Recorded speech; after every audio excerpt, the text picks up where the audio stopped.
نبی محترم صلی اللہ علیہ وسلم جبریل امی کے ساتھ بیٹھے ہوئے ہیں۔ صحیح مسلم کی روایت ہے، حضرت عبداللہ ابن عباس رضی اللہ تعالی عنہما اس کے راوی ہیں۔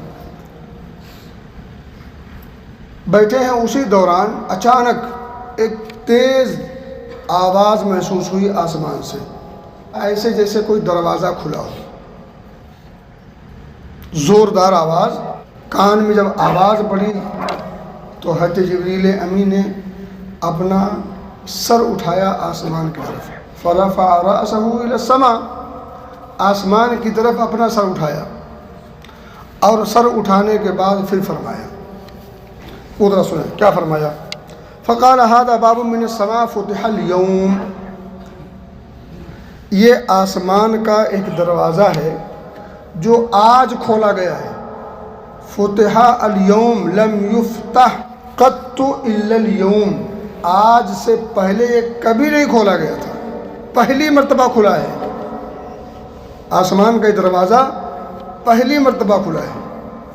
اور آگے کہتے ہیں فنزل منہ ملک، اس دروازے سے ایک فرشتہ اترا، فقال هذا ملک لم نزل الى الارض لم ينزل قط الا اليوم، یہ فرشتہ بھی پہلی بار آسمان سے زمین پر اترا ہے، دروازہ جو کھلا ہے وہ پہلی بار، اور فرشتہ جو اس دروازے سے اترا ہے وہ پہلی بار اس زمین پر پہلی بار اترا ہے۔ فسلم، سلام کرتا ہے، نبی محترم صلی اللہ علیہ وسلم کو سلام پیش کیا، اور سلام پیش کرنے کے بعد خوشخبری دیتا، ابشر بنورین، دو نور قبول کیجئے۔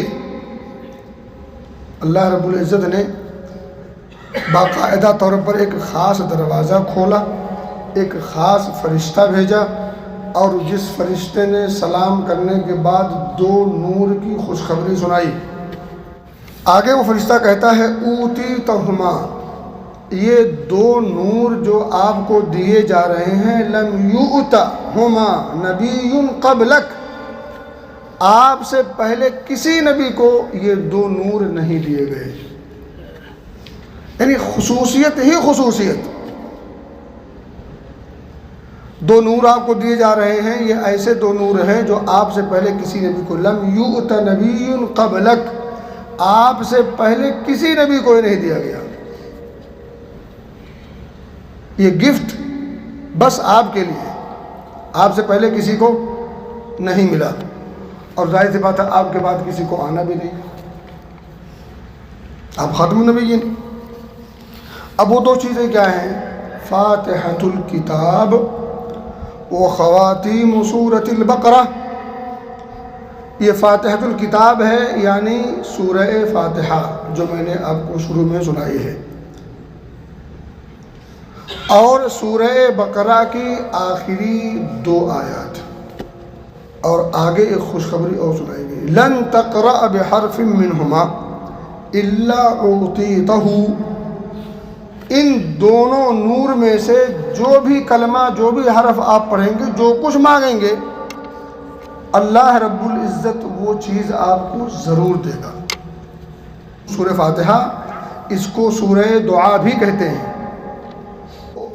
آپ نے اس حدیث پاک سے جو کچھ سنا اور سمجھا ہے، کیا یہ معلوم نہیں ہوتا کہ سورہ فاتحہ کی خاص اہمیت ہے؟ حدیثوں میں آتا ہے کہ سب سے عظیم سورت قرآن کی سورہ فاتحہ ہے، سب سے عظیم، جتنی صورتیں ہیں ان تمام صورتوں میں سورہ فاتحہ سب سے عظیم صورت ہے۔ اور حدیثوں میں یہ بھی آتا ہے کہ اللہ رب العزت نے جتنا کچھ آسمان سے وحی نازل کیا ہے، ان تمام وحیوں میں سب سے اہم اور عظیم وحی سورہ فاتحہ ہے۔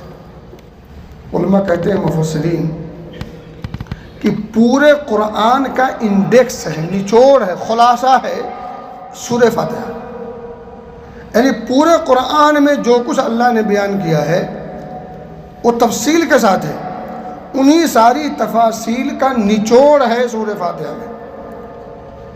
اور پھر سورہ فاتحہ کا بھی ایک نچوڑ ہے، خلاصہ ہے، اور وہ ہے ایاک نعبد و ایاک نستعین. یعنی پورے قرآن میں جو کچھ اللہ نے بیان کیا ہے وہ تفصیل کے ساتھ ہے. انہی ساری تفاصیل کا نچوڑ ہے سورہ فاتحہ میں. اور پھر سورہ فاتحہ کا بھی ایک نچوڑ ہے، خلاصہ ہے، اور وہ ہے ایاک نعبد و ایاک نستعین.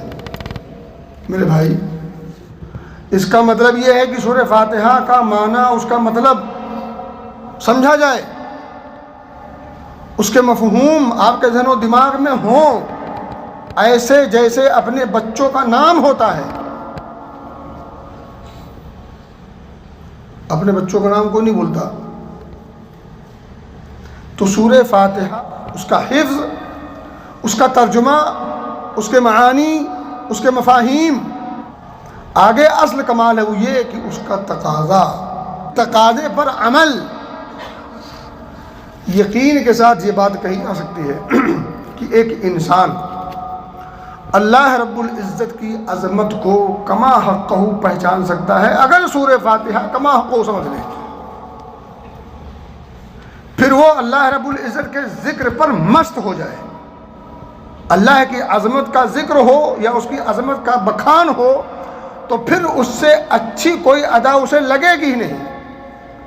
ہم نے سورہ فاتحہ کو سمجھا نہیں. ہمارے ملکوں میں آپ دیکھیں اللہ کا ذکر ہو نہ ہو اس سے انہیں کوئی غرض نہیں، لیکن جعلی پیروں کا، جعلی مرشدوں کا، اس میں کچھ اچھے بھی ہوں گے تو چل، ان کے منہ سے اللہ کا تذکرہ نکلتا ہی نہیں. یہ نحوست ہے،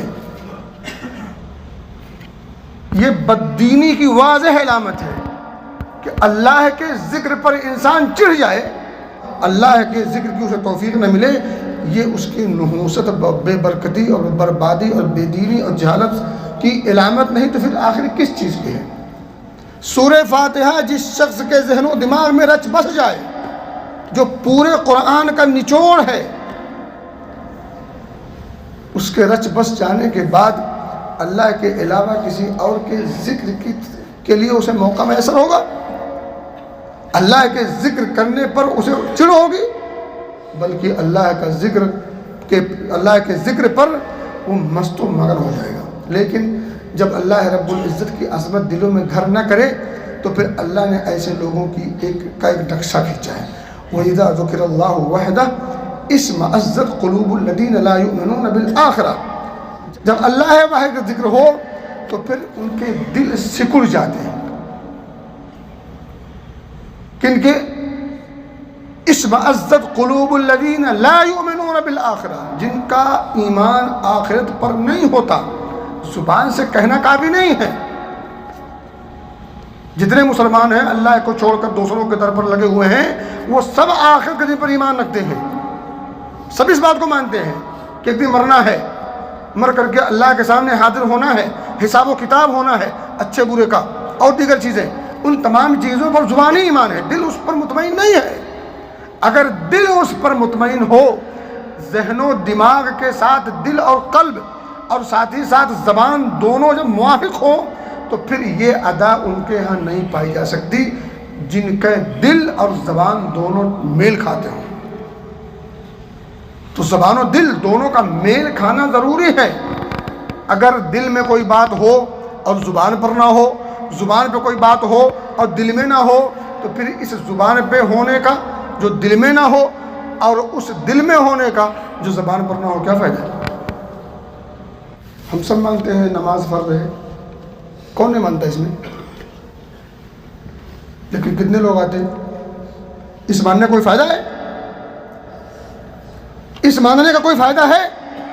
کیا فائدہ ہے؟ کیا فائدہ ہے؟ کوئی فائدہ ہے؟ کیا فائدہ ہے اس کا؟ آپ نے مان لیا ریال کے فائدے ہوتے ہیں، ریال کے حصول کے لیے گھر میں بیٹھ جاتے. مان تو نہیں آپ نے ریال کے فائدے ہیں، لیکن کیا اس کے حصول کے لیے آپ گھر میں بیٹھے رہے؟ 7 سمندر پار بیوی بچوں چھوڑ دیا، ماں باپ کو چھوڑ دیا، عیشو اور عشرت کو چھوڑ دیا، سب کچھ تج دیا، قربان کر دیا. کس چیز کے حصول کے لیے؟ جو چیز مقدر اور فکس ہے، نہ گھٹ سکتی نہ بڑھ سکتی. نہ گھٹ سکتی نہ بڑھ سکتی. وَأَمُرْ أَهْلَكَ بِالصَّلَاةِ وَاصْطَبِرْ عَلَيْهَا لَا نَسْأَلُكَ رِزْقًا نَحْنُ نَرْزُقُكَ. اللہ نبی پاک کو کرا وَأَمُرْ أَهْلَكَ، اپنے اہل و عیال کو حکم دیجئے. کس چیز کا؟ کس چیز کا؟ ریال کمانے کا، ڈالر، روپے، پیسے، ٹکے؟ ہرگز نہیں. وَأَمُرْ أَهْلَكَ بِالصَّلَاةِ وَاصْطَبِرْ عَلَيْهَا، نماز کا، اور اس پر جم جاؤ. وَاصْطَبِرْ عَلَيْهَا، جمنے کا حکم ہے. جان بوجھ کے چھوڑنے تو کوئی گنجائش نہیں. جان بوجھ کر چھوڑنے کی کوئی گنجائش نہیں، کوئی گنجائش نہیں مومن کے لیے. اور اگر ایمان نہیں رکھتا مومن نہیں تو اس کی بات ہی نہیں ہو رہی ہے. بات ہو رہی ہے مومن کی. اللہ کہتا ہے لا نسألک رزقا، رزق ہم تم سے نہیں مانگتے. تم سے سوال روپے پیسے کا نہیں ہے، بلکہ ہم تمہیں رزق دیتے ہیں. اللہ کہہ رہا ہے نحن نرزقک، ہم تمہیں رزق دیتے ہیں. رزاق کو چھوڑ کر رزق کی تلاش میں لگیں گے، برکت ہوگی؟ ہرگز نہیں. روپے پیسے کما لینا غیر مسلم بھی کما لیتے ہیں. روپے پیسے کا حصول یہ کامیابی کی علامت نہیں ہے، یہ آپ کے اچھا ہونے کی علامت پہچان نہیں ہے. پہچان یہ ہے کہ آپ رب کے بندے بن کر کے زندگی گزاریں. اور رب کا بندہ بندہ ہو ہی نہیں سکتا جب تک نماز کا رسیہ نہ ہو. نماز کا رسیہ نہ ہو بندہ نہیں ہے صحیح معنوں میں. بندگی کا تقاضا، اس تقاضے کی پہلی بنیاد الصلاۃ. نماز کو اسلام کی بنیاد کہا گیا ہے. کون سی ایسی عمارت ہوگی جو بنیاد کے بغیر کھڑی ہوگی؟ بنیاد کے بغیر کوئی عمارت کھڑی نہیں ہو سکتی. نماز بنیاد ہے. اس بنیاد کو قائم کیے بغیر آپ چاہیں کہ مسلمان بن جائیں، یہ خواب خیال ہے. اس خواب و خیال سے نکلیے، عملی زندگی میں آئیے، حقیقت والی زندگی میں.